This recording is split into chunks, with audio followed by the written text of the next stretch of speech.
कुछ और हस्ती जो है हमारे साथ यहाँ पर होंगी और इस वक्त मैं मंच पर आमंत्रित करना चाहूंगी ऋतु नारंग को। प्लीज आप मंच पर आइएगा। चूंकि योगा एक्सपर्ट भी हैं, सोशल एक्टिविस्ट भी हैं, राजनीति से भी जुड़ी हुई हैं, तमाम काम जो है वुमेन एम्पावरमेंट को लेकर लगातार कर रहे हैं, उनसे हम चर्चा करेंगे, जानने की कोशिश करेंगे। और उसके साथ ही मैं प्रदीप वासने जी को भी मंच पर बुलाना चाहूंगी। चले, प्रदीप जी को भी हम अगले सेशन में बुलाएंगे, लेकिन अभी हम इस सेशन को आगे बढ़ाएंगे। चूंकि चले, प्रदीप जी हैं इस वक्त यहाँ पर। प्रदीप वासने जी प्लीज मंच पर आएगा, कोचिंग डायरेक्टर है रेजोनेंस के। प्लीज सर आप भी मंच पर आएगा और इस चर्चा को हम आगे बढ़ाएंगे और ये सेशन जो है वो आगे बढ़ेगा। और मेरे सहयोगी अनुज को मैं इस वक्त मंच पर बुलाना चाहूंगी। प्लीज आप भी मंच पर आएगा ताकि ये सेशन हम आगे बढ़ा पाए और कुछ और चीजें जानने की यहाँ पर कोशिश करेंगे लगातार। तो ये सेशन हम आगे बढ़ाएंगे। अनुज मेरे सहयोगी इस वक्त मंच पर आ चुके हैं और इस सेशन को फिलहाल हम आगे बढ़ाएंगे यहाँ पर। अनुज, ओवर टू यू।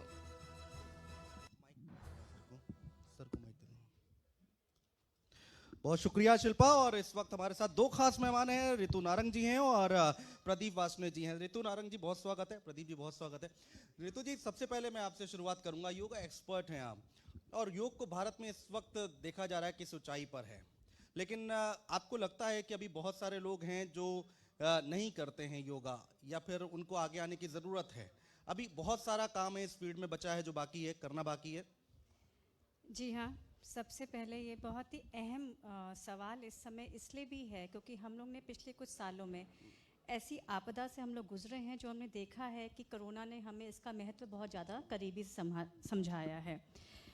लेकिन कहते हैं ना कि चीज़ें, हम इंसान ऐसी प्रकृति के बने हैं कि हम लोग बहुत जल्दी भूल जाते हैं जितनी बड़ी आपदा है।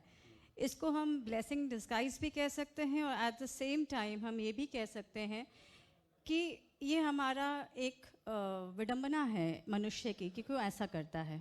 योग से ही होगा और योग हमारे जीवन का एक सबसे बड़ा गुण भी है और हमारे हिंदुस्तान की सबसे बड़ी पूंजी है।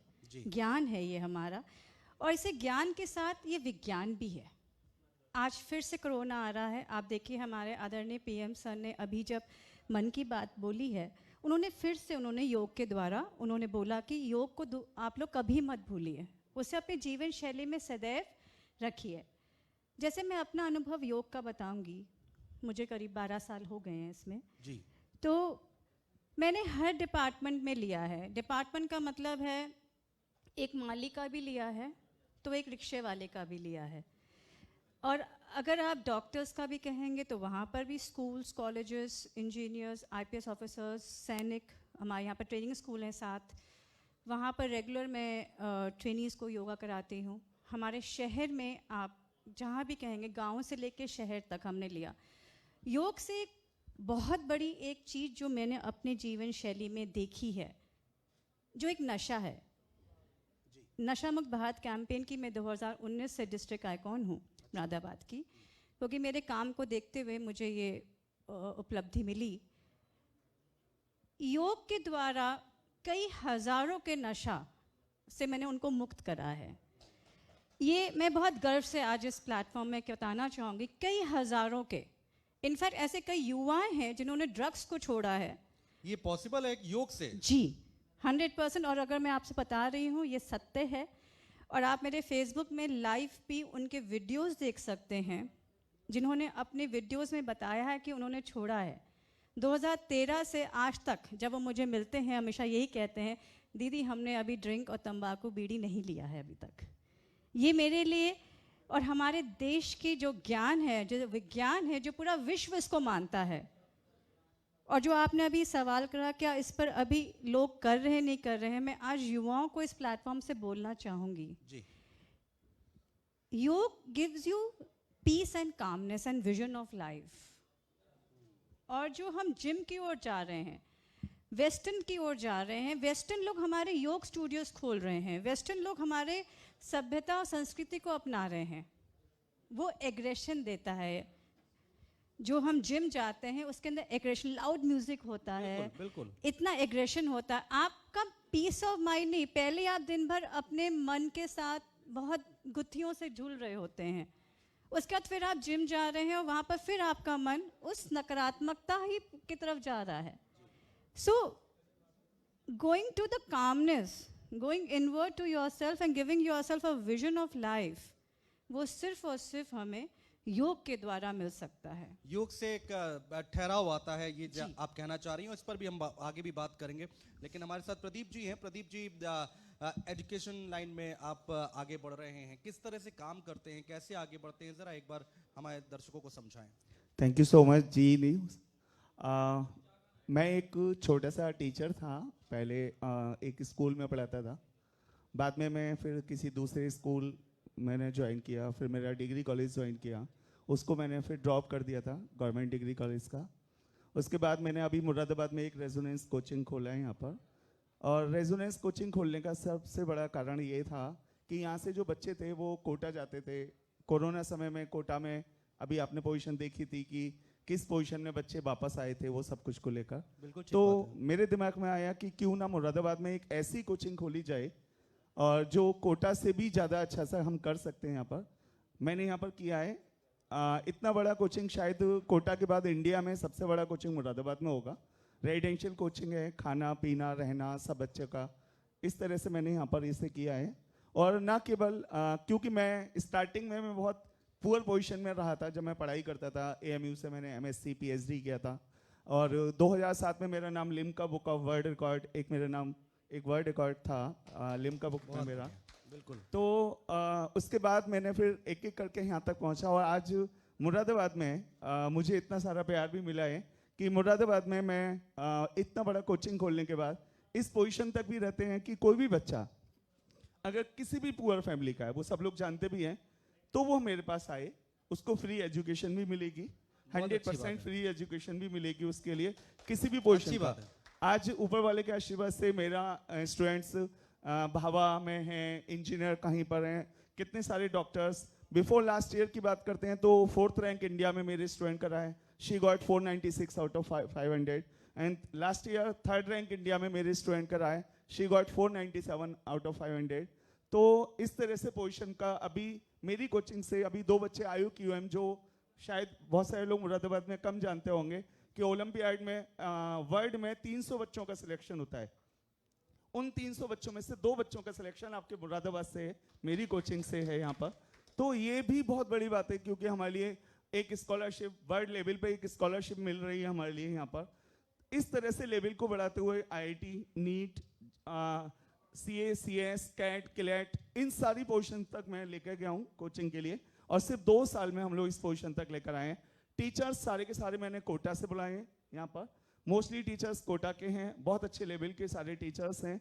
और वो लेवल से रिजल्ट से पता चल रहा है कि रिजल्ट अगर 2 साल में हमने इस पोजीशन तक का रिजल्ट दिया है तो समझ जाइएगा कि टीचर्स का भी कितना बड़ा रोल है यहाँ पर. तो एक प्राउड फील होता है यहाँ पर कि इस पोजीशन के लिए अभी क्लैट में जो यहाँ के जेलर साहब हैं मुरादाबाद से, उनके बच्चे का भी 4th रैंक इंडिया में आया है क्लैट में. तो क्लैट की पोजीशन जो मुरादाबाद में बहुत कम क्लैट की एजुकेशन नहीं हो रही थी, तो वो भी मैं 2 साल से यहाँ पर क्लैट स्टार्ट किया है. और इंडिया में अभी 4th रैंक जो यहाँ के जेलर साहब हैं उनके बेटे का है. तो ये प्राउड के लिए मुरादाबाद के लिए अच्छी बात है कि हम 3rd rank, 4th rank, 6th rank यहाँ से हम दे पा रहे हैं. बिल्कुल, बहुत अच्छी बात है. और मैं इसी अगला सवाल मेरा यही था.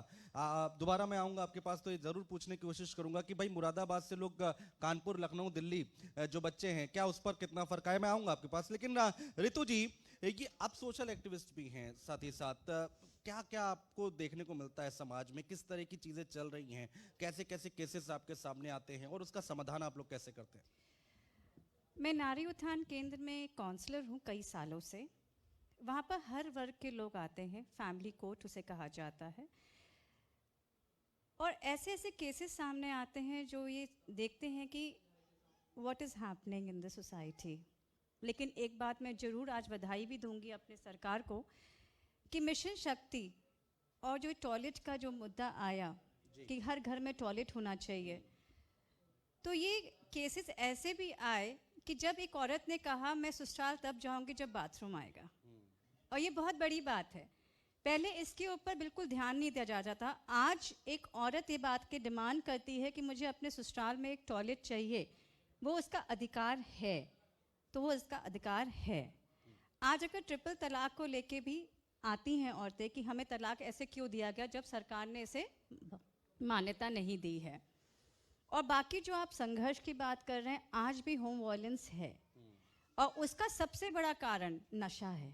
आज ड्रग्स भी हमारे घरों में एक तरह से टॉफ़ी की तरह आज हमारे घरों में मिलने लग गया है। इनफैक्ट युवाओं का कोर्स जब लेती हूँ, युवाओं के जब वर्कशॉप्स लेती हूँ, तो ये मैं आपको आज की बात नहीं बता रही, मैं 6 साल पुरानी बात बता रही हूँ। एक यूथ ने मुझे चैलेंज करा कि दीदी आप अभी के अभी बोलो, मैं आप एक घर में जितनी चाहो डिलीवरी आ सकती है। एंड उन्होंने ओपन स्पेस, ओपन फ़ोन पे मुझे फ़ोन मिला के उसने दिया और उसने कहा कि अभी आ सकते। सो और वो कहते हैं पेरेंट्स को मालूम नहीं चलता, it is something like a parcel. ये एक बहुत बड़ा चैलेंज है जो हम लोग को इसके बारे में ज़रूर वर्किंग करनी चाहिए कि हमारे युवा जो है और जो हमारी औरतें हैं, ज़रूर आज वो अपनी आवाज़ आगे निकाल रही हैं। ये मैं बहुत गर्व से कह सकती हूँ कि मैं उनके साथ जाती हूँ, मैं गांव से लेके शहर तक देखती हूँ। हाँ। आज औरत अपनी बात आगे रखती है, वो ये बात कहती है कि वो मार नहीं खाएगी क्योंकि वो भी उसी तरह से उतनी हकदार है जितना वो हकदार है। बिल्कुल। आज अगर बच्चे की परवरिश में सबसे बड़ा रोल एक औरत का होता है, और आज मैं इस मन से एक बात औरतों को भी कहना चाहूँगी, अपनी संस्कृति और संस्कार को आप लोग खुद ना भूलें। बच्चों को पहले बोलने से पहले हमें अपने व्यक्ति विशेष का भी ध्यान रखना चाहिए, क्योंकि आज के समय पर हम औरतें भी अपना वो जिम्मेदारी से हम लोग मुख मोड़ रहे हैं। और एक शब्द नया जो आ चुका है, स्पेस। माँ बाप और बच्चों के बीच में स्पेस नहीं, एक बंधन होना चाहिए, एक अटूट प्रेम होना चाहिए। बिल्कुल।